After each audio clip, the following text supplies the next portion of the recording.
कहीं ये प्राइवेट और पब्लिक सेक्टर वाला डिफरेंस तो आपके दिमाग में नहीं है कि शायद पब्लिक सेक्टर में रहें, गवर्नमेंट जॉब करें तो ज़्यादा प्रेस्टिजियस जॉब होगा?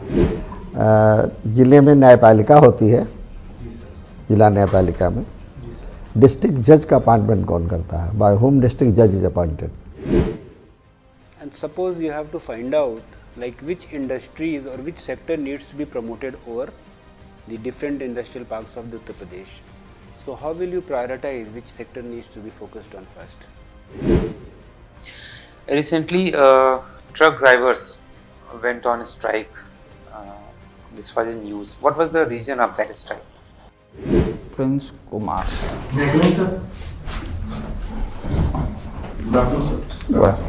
Please. Thank you, sir. Prince Kumar ji sir. अपने बारे में बताइए. सर मैंने अपना क्लास 10th और 12th Krishna Convent School Didarnagar Ghazipur से किया हुआ है. Graduation electronics and communication engineering from Sardar Vallabh Bhai National Institute of Technology Surat से किया हुआ है. उसके पश्चात 2 साल मैंने फिएट इंडिया ऑटोमोबाइल्स लिमिटेड में काम किया है. जी सर. ऑटोमोबाइल्स लिमिटेड या ऑटोमोबाइल सेक्टर, जी सर, इंडिया में इसका क्या फ्यूचर है, क्या लग रहा है आपको? सर इंडिया डेवलपिंग मार्केट है और most populous country in the world है और इंडियन इकोनॉमी भी ग्रोथ अच्छी कर रही है. तो ऑटोमोबाइल सेक्टर पैरेलली ज़्यादा स्कोप है इंडिया में सर. जी सर. तो आप तो एक जगह पर थे, फिर सिविल सर्विसेज के लिए आपने ऐसा क्यों किया? आपका सेक्टर भी ग्रोइंग सेक्टर है. जी सर. सर मैं फिएट में 2 साल as a supplier quality engineer काम कर रहा था और उसके बाद मैंने डिसाइड किया कि मुझे सिविल सर्विसेज का प्रिपरेशन करना है क्योंकि यहाँ पे मुझे डाइवर्सिफाइड फील्ड में काम करने का मौका मिलेगा. वेरियस सेक्टर्स में काम करने का मिलेगा, जैसे एजुकेशन हो गया, हेल्थ हो गया, लॉ एंड ऑर्डर हो गया, गवर्नमेंट. जी सर. कहीं ये प्राइवेट और पब्लिक सेक्टर वाला डिफरेंस तो आपके दिमाग में नहीं है कि शायद पब्लिक सेक्टर में रहें, गवर्नमेंट जॉब करें तो ज़्यादा प्रेस्टिजियस जॉब होगा? सर एक तरह से यहाँ पे स्टेबिलिटी ज़्यादा है और मुझे इंडिया में ज़्यादा रहने का मन करता है यहाँ के, क्योंकि मैं कॉलेज में था तो एनसीसी और रोटरी क्लब का भी पार्ट था. तो मुझे लगता था शुरू से कि एक तरह से एक झुकाव था शुरू से ही कि मुझे सिविल सर्विसेज में जाना है और 2 साल जॉब करने के बाद मुझे बाहर जाने का चांस बन रहा था. तो मैं सोचा कि नहीं, मुझे अपनी कंट्री में रहना है, यहीं पे काम करना है, खुद सेटिस्फेक्शन रहना चाहिए. जी सर. सर यूपी में ऑटोमोबाइल सेक्टर के लिए कौन सा सेंटर है? सर अभी तो नोएडा है जहाँ पे होंडा कंपनी है नोएडा में, वहाँ पे यामाहा भी है और लखनऊ में आपका टाटा मोटर्स यहाँ पे ट्रक्स बनाती है. जी सर. क्या नाम है उस कंपनी का लखनऊ में? Tata Motors sir. Tata Motors. जी सर. अच्छा. गाजीपुर ये किन नदियों पर है? सर गंगा पे. और भी कोई रिवर? जी सर. 8-9 नदियाँ हैं सर वहाँ पे बेसिकली, जैसे कि कमनासा हो गई. अच्छा. जी सर. कोई ऐसी रिवर जो लखनऊ में भी हो और गाजीपुर में भी मिले आपको? Gomti river sir. अच्छा. जी सर. श्योर हैं आप? जी सर. तो अभी G20 का एक वेन्यू लखनऊ भी बना था. जी सर. और इसके अलावा दूसरे शहर भी बने, क्या डिफरेंस था? सर लखनऊ हमारा कैपिटल है सर और टोटल उत्तर प्रदेश में 4 जगह हुई थी. आगरा में हुआ था, नोएडा में, गौतम बुद्ध नगर में हुआ था, लखनऊ में हुआ था और वाराणसी में हुआ था सर. लखनऊ हमारा कैपिटल है और यहाँ एक अच्छा रिप्रेजेंटेशन हुआ हमारा G20 समिट का. उससे पहले इन्वेस्टर समिट भी हुआ था. तो एक ग्लोबल प्लेटफॉर्म पे ये मैसेज गया कि उत्तर प्रदेश जो है काफ़ी ज़्यादा स्कोप है यहाँ पे, डेवलपिंग है और ये सर. इन्वेस्टमेंट को लेके आपके क्या विचार हैं? केवल MOU ही साइन होंगे, मेमोरेंडम ऑफ अंडरस्टैंडिंग, या कुछ रियल में भी इन्वेस्टमेंट होगा? सर मुझे होपफुली होना चाहिए, और अभी तो अच्छा एक स्कोप दिख रहा है क्योंकि गवर्नमेंट ने ऐसे अपॉर्चुनिटीज़ और ऐसे प्लेटफॉर्म प्रोवाइड कर रहे हैं कि इन्वेस्टमेंट आना चाहिए। एमओयू साइन हुए तो पहला स्टेप है, और उम्मीद करते हैं कि आगे भी उसके नेक्स्ट स्टेप के दरवाजे खुलेंगे। अच्छा, आप एक कॉम्पिटेंट अथॉरिटी हैं जी sir, inside the UP government. जी सर। आप क्या करना चाहेंगे कि एमओयूज जो रियलिटी में बदलें, तो उसके लिए आप क्या स्टेप्स लेंगे? सर अगर जो एमओयू साइन हुए हैं, अगर कोई भी कंपनीज को कोई दिक्कत आ रही है, अड़चने आ रही है, या किस तरह की दिक्कतें आती हैं? जैसे कि प्रोजेक्ट क्लियरेंस हो गए सर, या फिर अगर कुछ लॉ एंड ऑर्डर इशू हो गया, लैंड एक्विजिशन में इशू आ रहा है, तो उनको सॉल्व करने का प्रयास किया जाएगा सर, और सेफ्टी का भी ध्यान दिया जाएगा, और उनको जो भी इंफ्रास्ट्रक्चरल इश्यूज आ रहे हैं या रिक्वायरमेंट्स होंगे उनको। तो वैसे सिंगल विंडो क्लियरेंस तो इनका स्कीम चल रहा है। जी सर। इसमें क्या इम्प्रूव किया जाए जो रियलिटी में ये बदले? सर अभी तो गवर्नमेंट यही प्रेजेंट कर रही है कि बहुत एक जो अभी हमारा सिंगल विंडो क्लियरेंस जो निवेश मित्रा है, इंडिया का one of the finest single clearance mode है सर। तो अभी तो उम्मीद कर सकते हैं कि गवर्नमेंट ने वेरियस स्टेप्स जो लिए हैं वो फ्रूटफुल हो जाए। जी सर। अच्छा फ्रेंड्स, आप इस समय यूपी की क्या समस्याएं देख रहे हैं, क्या है प्रॉब्लम्स यूपी में?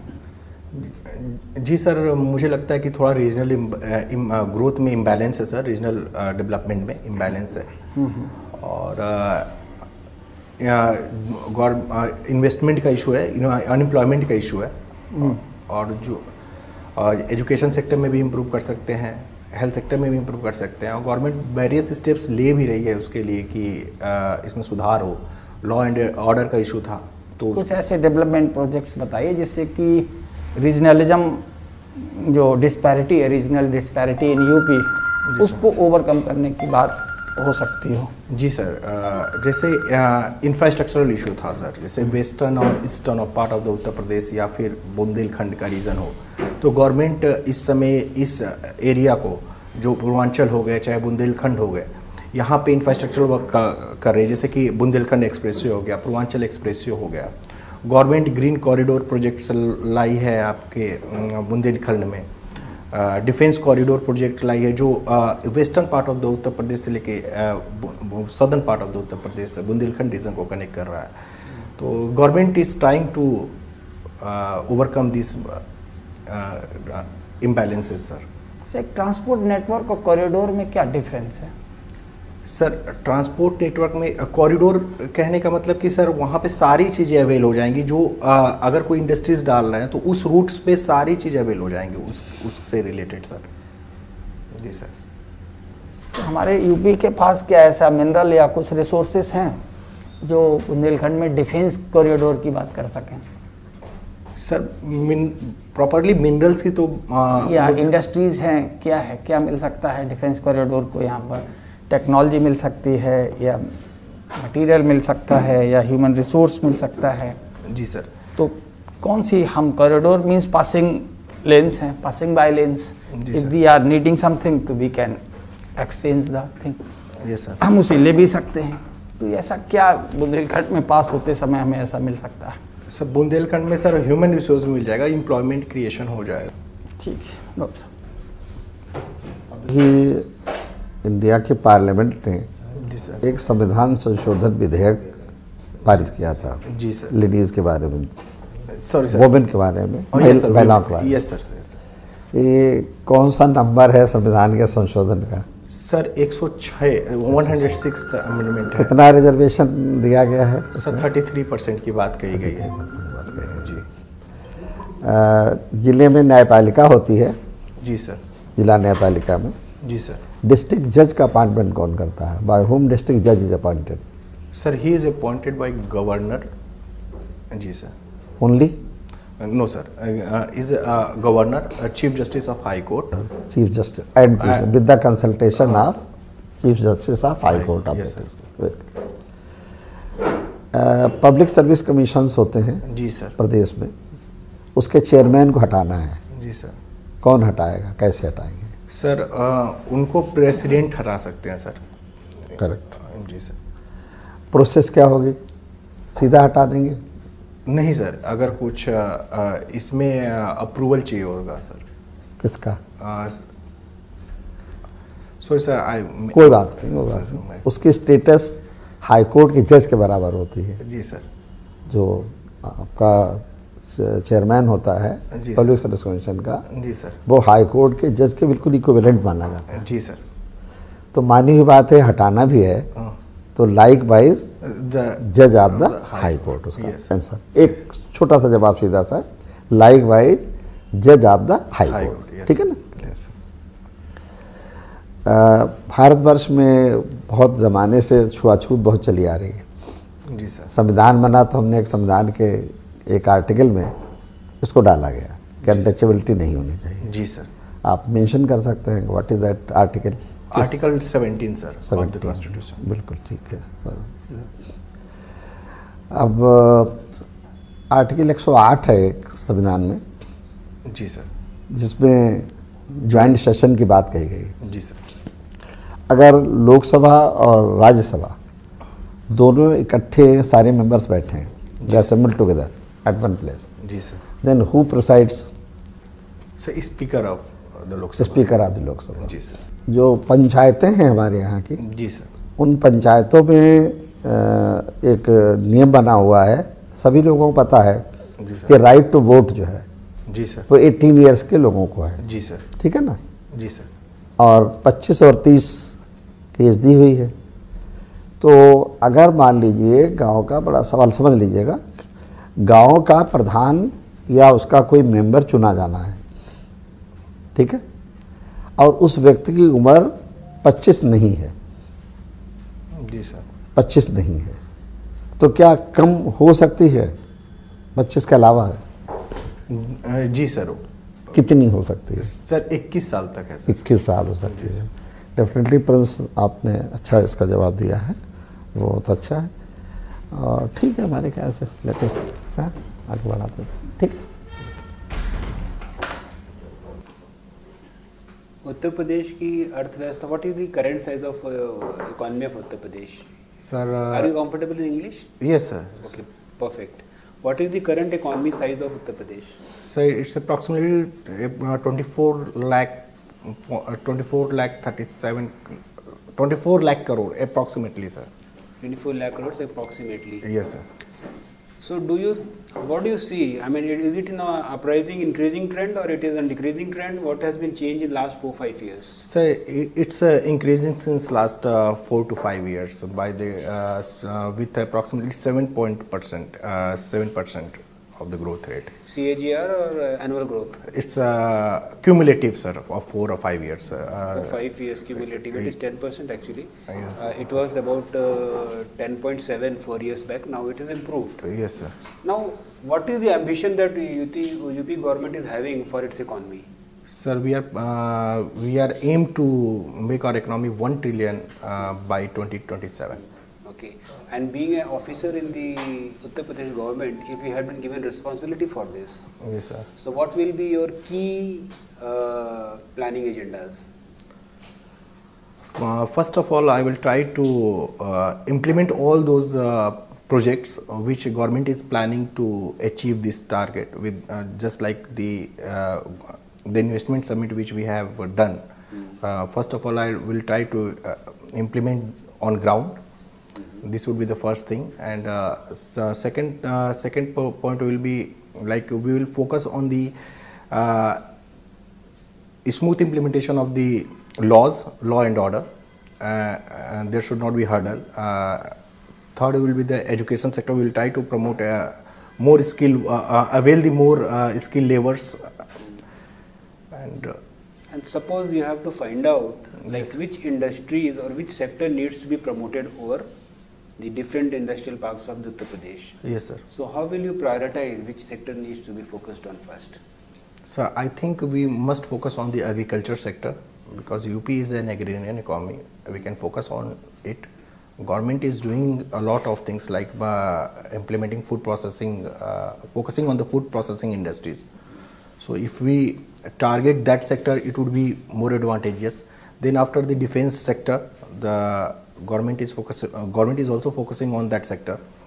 So these are the most important thing we should focus on that. So any achievements you can remember that government of UP has achieved, as we also spoke about the defense corridor. Yes, sir. So attracting any investment in the defense corridor, you remember? Any achievements in this area?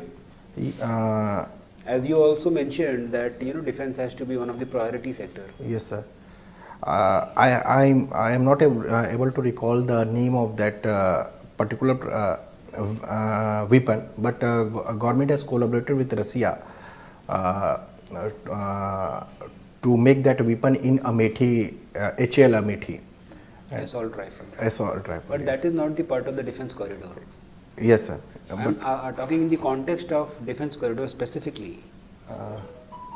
Sorry, sir, I am not able Do to. you know the company by name Bharat Dynamics Limited? Yes, sir. What is its product? Sorry, sir. So they are the first people who are investing in the defense corridor park Okay. Okay. in Sir. India. How many packets are there of the defense corridor? 6. 6 packets. Are Yes, there. sir. Which one is the first packet towards the Delhi? Aligarh, What Agra. is the plot size, land size there? Sorry, sir. No problem. Recently, there has been unveil or release of Rahat Wani Center. Sorry, sir. Huh? Sorry, sir. I don't. Okay, what is the framework for the disaster management? Yeah, sir. State or national, sir? Let's talk about the state first. Chief Minister is at the top of the ladder. Then the secretary. Then after the district magistrate of district, and so on. No, but you are missing the key players, that is SDRF and NDRF. So Yes, sir. Do we have SDRF or do all states have SDRFs? No, sir. All states still some of the states don't have SDRF. If there is a disaster, let's say, Yes, sir. so what will be your course of action? First of all, I will try to avail the medical, call the SDRF team. Parallelly, I will contact with the medical team, and the third I'll try. It's all will be the parallelly after, or I'll make a team. Some of the. Okay, let me help you. There is a 3R framework Yes, sir. in disaster management. Okay, sir. So what is that framework? Rescue, relief and rehabilitation. Yes, This sir. should be the order for the Yes, sir. implementation of a disaster management. Yes, sir. Suppose in the process of relief, there is a group of people, so and you have limited resources to rescue them. Okay, sir. What will be your priority? My first priority will be the children and the women, and then after the men. Yes, sir. Wouldn't you like to prioritize the differently abled people first? Yes, sir. Sorry. Okay, not an issue. Just move on. आजकल जाति जनगणना की बहुत बात हो रही है. जी सर. जाति जनगणना के पक्ष में या विपक्ष में आप अपनी बात रखना चाहें? सर दोनों के अपने एडवांटेज और डिसएडवांटेज हैं. तो सर अभी एक स्टैंड हमारे स्टेट का भी क्लियर है कि हमें जाति जनगणना नहीं चाहिए. तो I try to be with the policy of government. जैसे कि सर जाति जनगणना से सबसे प्रॉब्लम ये हो सकता है कि पोलिटिसाइजेशन ज़्यादा हो सकता है. और दूसरी चीज़ ये होगी कि आपस में इनइक्वालिटी भी बढ़ सकती है. जाति जनगणना से एक दूसरे के प्रति द्वेष भी बढ़ सकता है.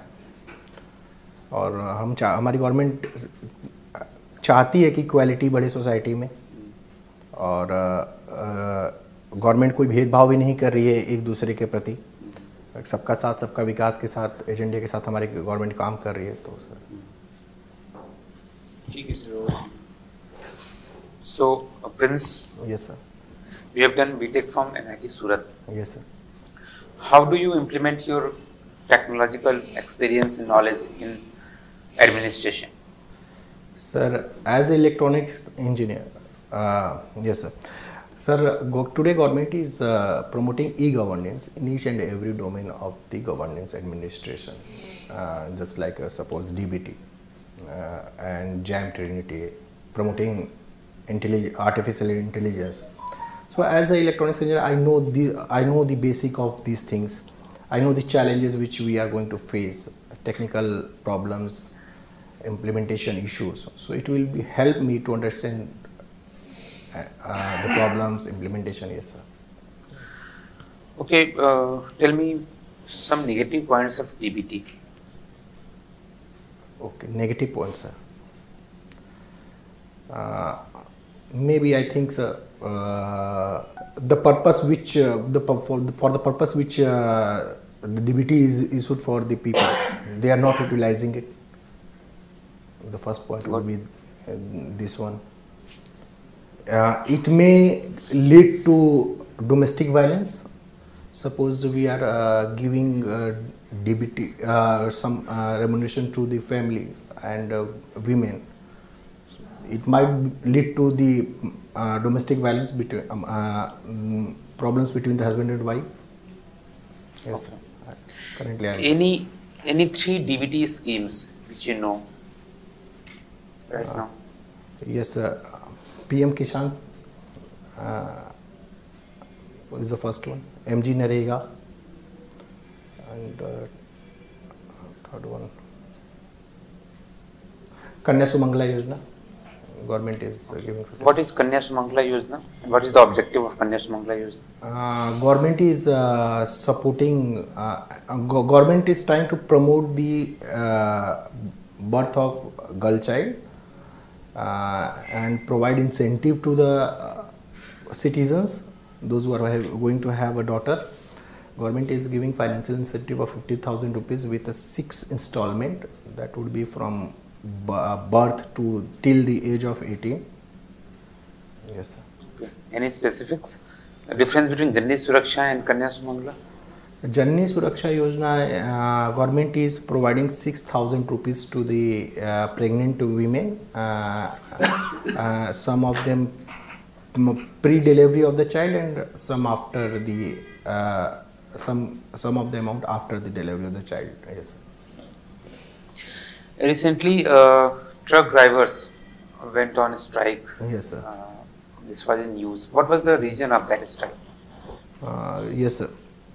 Government has come up with an amendment in the CRPC and IPC and come with Bharat Nyaya Sanhita 2023, and there is a provision in Article 106 of the Bharat Nyaya Sanhita that if any accident happened due to the negligence and rash of the driver, then driver will be penalized for this 7 lakh rupees fine and 10 years of jail. Yes, sir. That's why the drivers are protesting. That So, what is your take on this issue?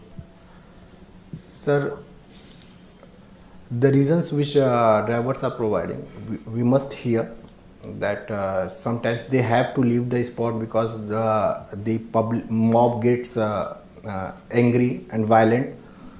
So, it might be possible that it's not their fault. So we must hear them and we must review the penalty. Yes, sir. So, in every accident, there are two conditions. Right, sir. One in which the driver informed to the nearby police station. Yes, sir. Another is he escapes away. So, is there any difference between the penalties offered by government? Yes, sir. What is the difference? I am not knowing the exact penalty, sir, but I think 2 years something maybe, but sorry. So, do you think that these amendments should be repealed? We must think about it, sir. We must review the penalty and we must hear each and every one. We are in democracy, sir. Okay. We must. Thank you. Sir.